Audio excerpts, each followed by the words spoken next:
So just to get us started, Alex, I mean, not everybody will know Petrofac. I know it pretty well as a company that we, London Business School, have worked with a lot over the years. Just tell us Petrofac and what you do at Petrofac. So Petrofac's been going for about 42 years now, and we started out as, the clue's in the name, right? It started out as an oil and gas services company based bothly in Aberdeen, looking at the North Sea, and as well as in Sharjah in the UAE, where a lot of our business is based. So we've been delivering large-scale onshore and offshore energy assets, mainly oil and gas, for the last 40 years. So we design it, we build it, and then we operate it. And more recently, we started decommissioning it as well. My role is we started an energy transition projects group about three years ago because the essence of what we do in the oil and gas services, in engineering, construction, and operation, is equally applicable in hydrogen or carbon capture or offshore wind. A lot of the periphery of the job that you do, a lot of the actual work to make projects successful revolves around safety, procurement, logistics, construction safety, scheduling, invoicing, all that good stuff. It doesn't really matter whether it's a steel pipe with oil and gas in it or whether it's a steel pipe with carbon dioxide in it, right, going for a CCS project. So we are a company that can deliver the energy assets for a low carbon future. Thank you. Good. So you've lived in the UAE, I think Abu Dhabi, for many years. Obviously, you're doing business there all the time. So we're going to just pick your brains a little bit on the view in that region. And I guess for some people, there's an incongruity. Easy for you to say. Thank you. Around COP28 happening in the region, because for a lot of people who are perhaps not so involved there, they think of Saudi Aramco, literally the biggest company in the world. They think of the state oil companies in Abu Dhabi, Oman, Qatar, Kuwait, and so forth. And they think this is a region which, of course, was built on oil and continues to invest in oil and gas. So how do you make sense of what they're doing? Is this their attempt to sort of show to the world that they are part of the solution rather than being part of the problem? So I think it's an existential question for the GCC countries. If you look at their history, the last 7,500 years, they've built their wealth, they've built their geopolitical presence and influence based upon delivering energy to the world. And I say energy rather than oil because it has been oil and gas for the last 100 years or so, but ultimately they deliver the energy that we all need to turn the lights on, to produce the pet chemicals that we all use daily. And it's quite interesting sometimes when I always like to talk to Just Stop Oil or Extinction Rebellion, and I'll normally take my Petrofac lanyard off, but I'll ask them, well, how did you get here, and what are your shoes made of, and what did you eat today? And because actually the oil and gas, it permeates everything we do. So the Middle East has been the swing producer, a massive producer of the energy for the globe for decades. If, as customers, the world starts turning to a net zero future, which is the plan, is in law, and so their customers are now going to say to Aramco, to ADNOC, we need energy, but I want it to be zero carbon or low carbon. If ADNOC or Aramco can't supply that, they'll go out of business. So for them to retain that social pact with their citizens, to retain their global footprint, to retain their business model, they're going to have to change to, and they are changing to, a lower carbon energy future. And they're uniquely well placed in order to do that, in that not only are they able and have done so for 40, 50 years to deliver large-scale projects, they've got the infrastructure for export, they've got the infrastructure internally for large companies to deliver projects, and they have that interaction with customer and supply chains, the shipping, the import terminals, etc. So they're there. They've also now, fortunately for them, made a shed load of money with the oil price that they've got enough funding, if they choose to then invest in the capex needed in order to build those assets. So it's a strategic play for them, and you've seen Aramco and ADNOC moving faster and further in the energy transition. And they're part of the COP28 and COP27 discussion around phasing out or phasing down. The view from the Middle East is very much oil and gas will still be needed. We're still going to need fertilizers and pet chems for well past 2050. And what we're asking for is net zero. So overall, it has to be net zero. So that means you've got some emissions. You can't do it. We're not saying we have to all stop flying or stop using plastics. But you've got to then counteract that with either direct air capture, carbon capture projects. So we've got that net zero piece. So for them, it's existential, it's required, and they're well placed to do it. So talk about some of the specific types of projects that you see in the Middle East. So for most of the general public, they've heard of NEOM, and indeed it was just mentioned in the previous panel by Daniel. Many people have heard of Masdar. I mean, you don't have to focus on those, but it would be quite good to get your explanation of what some of these major projects are that we're seeing being piloted. So there's two main strands. One is to produce the oil and gas more efficiently. Right. So reduce emissions, reduce methane leaks, make sure that they are the lowest carbon production of oil and gas that we'll continue to need into the future. I think the UAE calls itself it has the lowest carbon footprint per barrel of oil produced because it's actually quite easy to get. It's not deep water offshore in Brazil where you've got pre-salt deposits that takes a lot of energy just to get the oil out. For them, it's abundant, it's fairly shallow, they've got the infrastructure. So cleaning up their emissions and making sure there's no leaks and producing the lowest carbon barrel of oil we need, that we will continue to need for the future. Secondly, they're looking at low carbon projects. I think the largest solar farm is now in the UAE. Masdar was set up in 2006, actually run by Dr. Sultan Al Jaber, who's now the president the leader, CEO of ADNOC and the president of COP28. So his background, for instance, has been in that for a while. Petrofac were fortunate enough to be awarded a main CCS project in Habshan just back in November for ADNOC. So there's a lot of carbon capture work going on, along with solar. We're starting to see some potential wind projects, particularly in the GCC, that can produce, if you've got abundant solar and decent wind, you can start to produce green hydrogen. We see a lot of activity in Oman, for instance, where they've got very good export routes from Duqm down in the south that can go to Africa, up the Suez Canal, and also to Asia.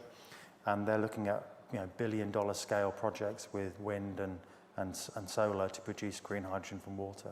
And again, that's another energy vector they can see. So that's where we're seeing the activity.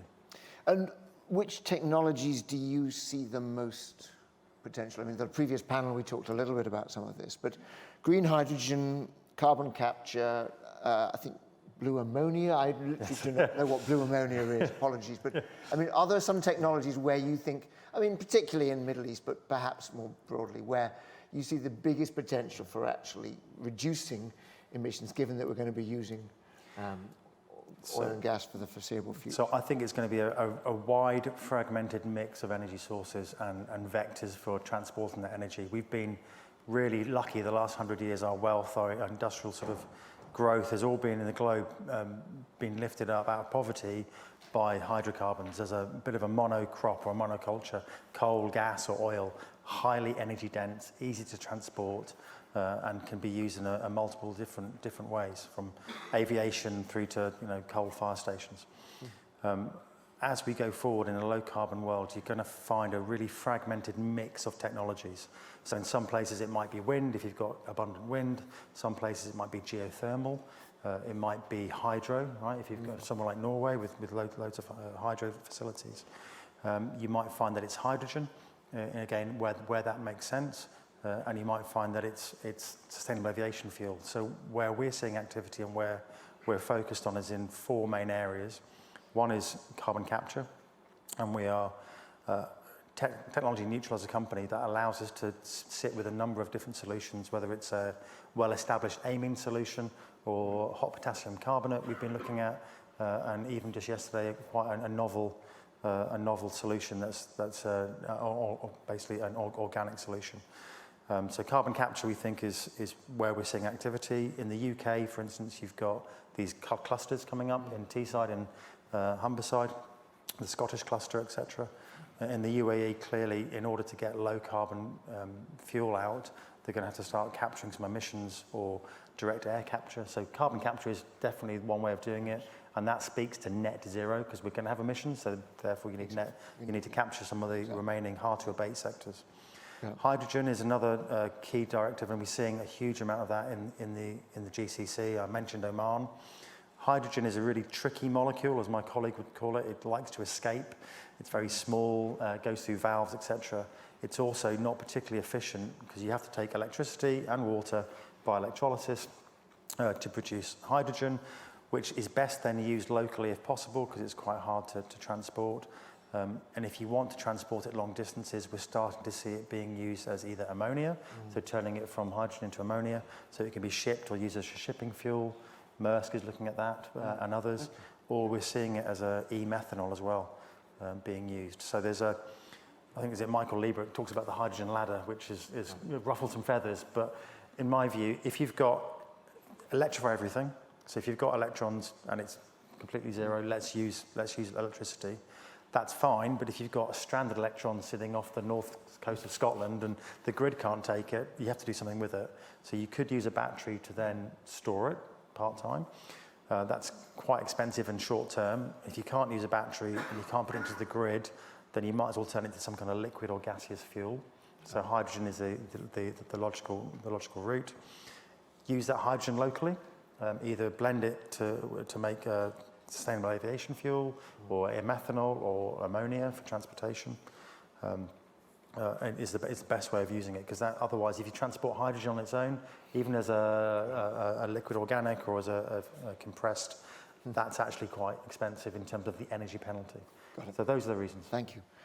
Final question, bringing it back to kind of the corporate level, and I was just looking online. So ADNOC, the Abu Dhabi National Oil Company, they plan to spend 15 billion on clean energy projects by 2030. They've got a pledge to get to net zero by, I think, 2045.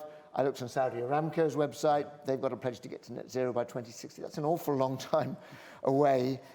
They have a $1.5 billion sustainability fund in Aramco, but they spend $38 billion a year on CapEx. So I guess my question is, notwithstanding all of this good stuff, is it enough, right? I mean, this is a good effort. It's progress, but it does feel like we're still, going back to what Jan says right at the beginning, we're still, not getting anywhere near where we need to. And I guess it's a question to you in terms of how do both the companies think about it, but also, of course, how do the governments? Because in all cases, these are basically government-controlled companies, so we can't completely separate out the state oil companies and the national governments. How are they thinking about it? How are they talking about actually managing to get to the ultimate net zero target? So it is interesting because they are setting, they've got targets 2060, 2050, and they're getting pressure to bring that further down. They have interim targets. I think the KSA have got a 2030 target to reduce by 280 odd million tonnes per year. UAE's got a 2030 target as well. So they are moving that direction. However, their business model is also predicated on selling hydrocarbons and energy to the world. So there's definitely a yin and yang there in terms of how they do that. I think as a globe, everyone is agreed we've got to get to a net zero. The end point is set, and we're kind of saying mid-century is what we need to do. I think we're horribly off track, right? We need to accelerate, it's absolutely clear. But it's us as consumers, right? So there's a business model there. Right. How do we change our demand as well? And it can feel overwhelming as a consumer. What difference can I make as an individual? But I would strongly encourage everyone to look at what they're doing, what they're buying. You vote 3 times a day or more, depending how hungry you are, on when you eat. Right? Where's your food coming from? Is it carbon intensive meat? Is it plant-based? Is it highly processed? Is it packaged? Has it had how many food miles does it have? We as consumers can make that choice every day, 3 times a day, on what you eat. Likewise, how you travel, what you wear. Can you cycle? Can you take public transport? I think I've seen the climate action report came out with, we need to build every year a public transport system the size of New York City's every year for the next 10 years in order to, again, get people, because car mileage is still going up. Yeah. And while the battery electric vehicle uptake is on track, that still takes carbon intensity to run those vehicles, and you've got to charge them. Where's that electricity coming from? Yeah. So I would really encourage you. I think we can all individually make a difference, and that's ultimately, it's those buying signals that will affect the business models of what's produced. And we have the power. Indeed. Thank you. Good. We are going to take a break in 1 second. So first of all, thank you so much, Alex, for a terrific session.